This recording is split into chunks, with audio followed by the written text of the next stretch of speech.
Welcome back to the podcast. If you've been learning English for a while, you probably know how to write a decent email or pass a grammar exam.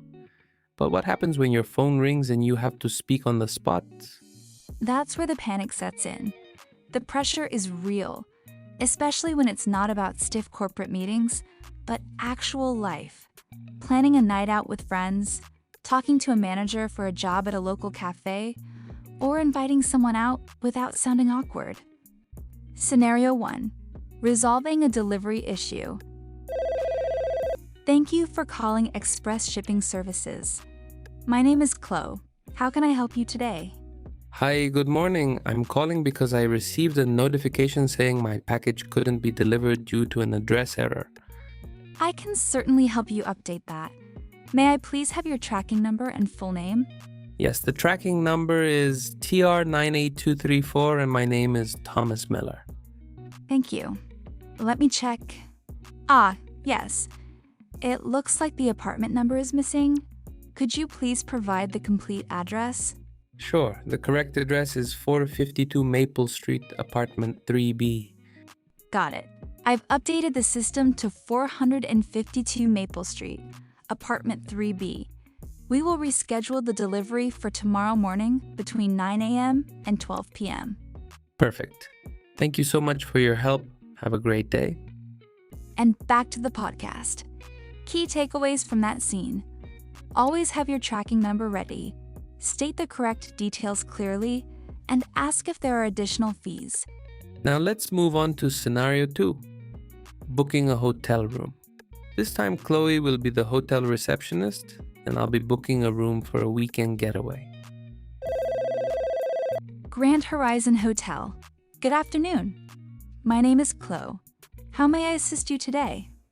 Hello, I'd like to book a room for a 2-night stay from Friday, September 12th to Sunday, September 14th. I'd be happy to assist you with that. How many guests will be staying? And what type of room would you prefer? It will be for 2 adults. We'd like a room with 1 king-size bed, ideally on a high floor with a city view if available. Let me check availability. Yes, we have a deluxe king room on the 12th floor. The rate is $180 per night plus taxes. Sounds great. Does that rate include breakfast or is it charged separately? Breakfast is included every morning from 7 a.m. to 10:30 a.m. Wi-Fi is also complimentary. Excellent. And what is your cancellation policy just in case my plans change? You can cancel free of charge up to 48 hours before check-in. Perfect. I'd like to go ahead and confirm that reservation, please.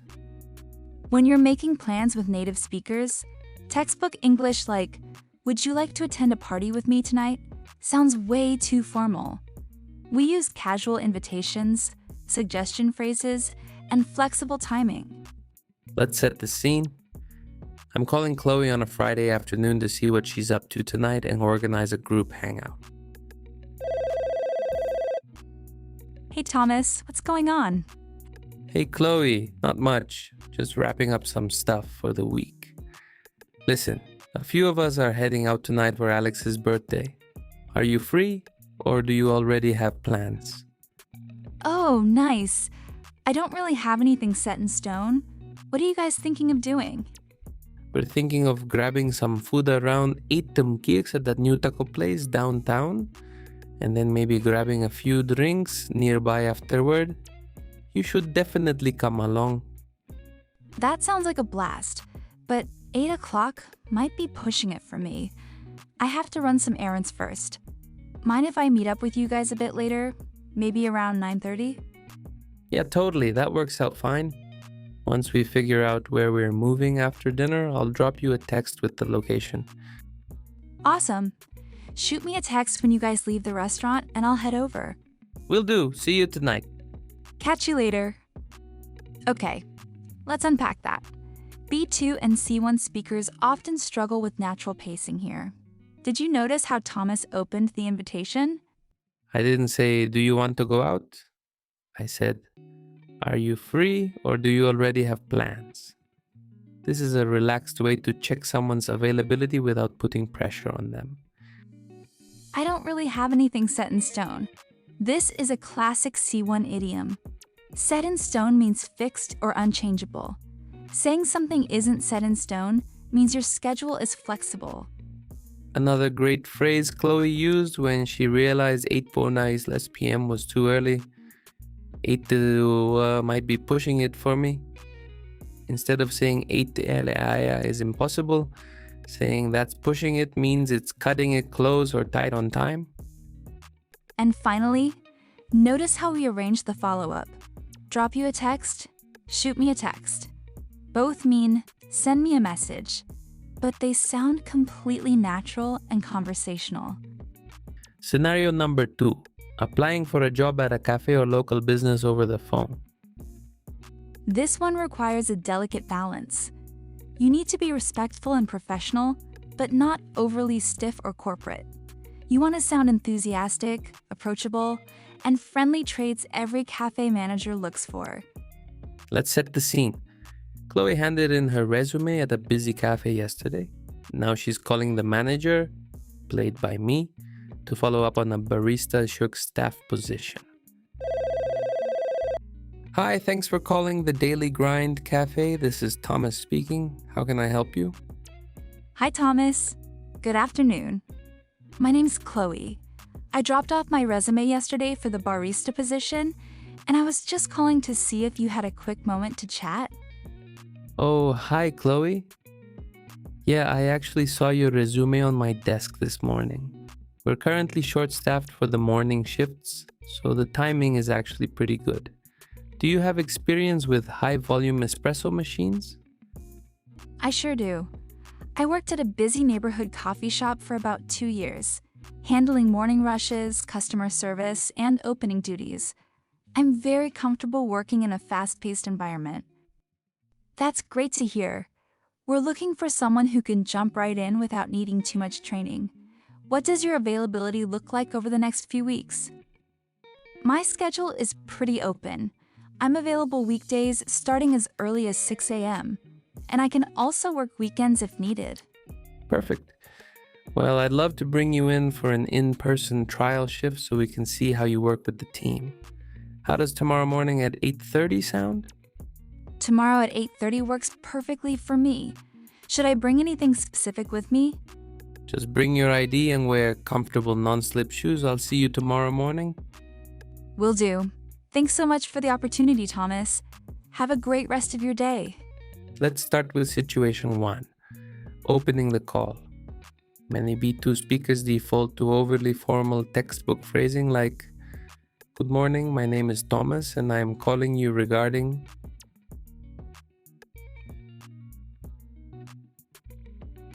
It's not grammatically wrong, but in modern global business, it sounds rigid.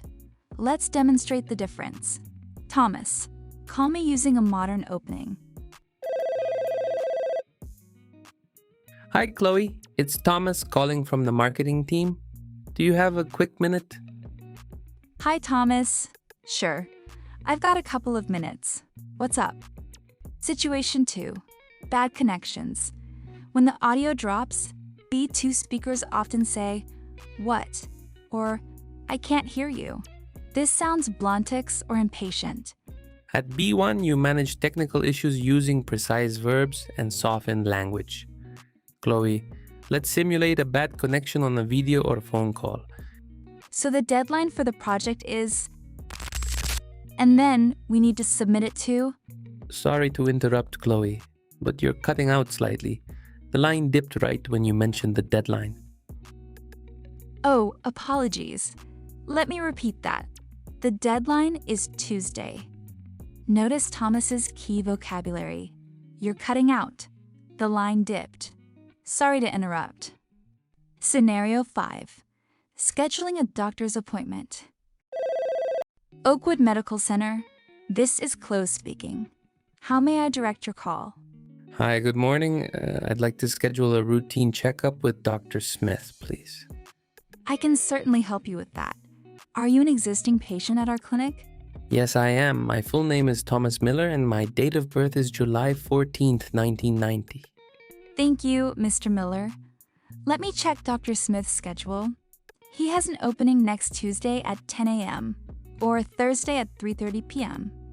Which one works better for you? Tuesday at 10 a.m. works great for me. Perfect. I have you booked for Tuesday, September 15th at 10 a.m. Please remember to bring your insurance card. Will do. Thank you so much, Chloe. Have a great day. Okay, guys, let's be real. Speaking English on the phone is absolute nightmare fuel. You can't see their hands, you can't read their lips, and suddenly you forget basic English. Total facts. So today we are not giving you a boring grammar lesson. Thomas is going to call me right now, live on the podcast. I'm going to be a stressed out customer service rep, and he has to fix a real problem. His package got delivered to the wrong house. And that's a wrap for today's episode. Before you go, hit that follow or subscribe button right now so you don't miss our next episode. Drop a comment below and tell us, what's the most embarrassing or hardest phone call you've ever had to make in English? We want to read your stories. Keep practicing, stay confident, and remember, making mistakes is just part of the process. Catch you in the next one. Bye.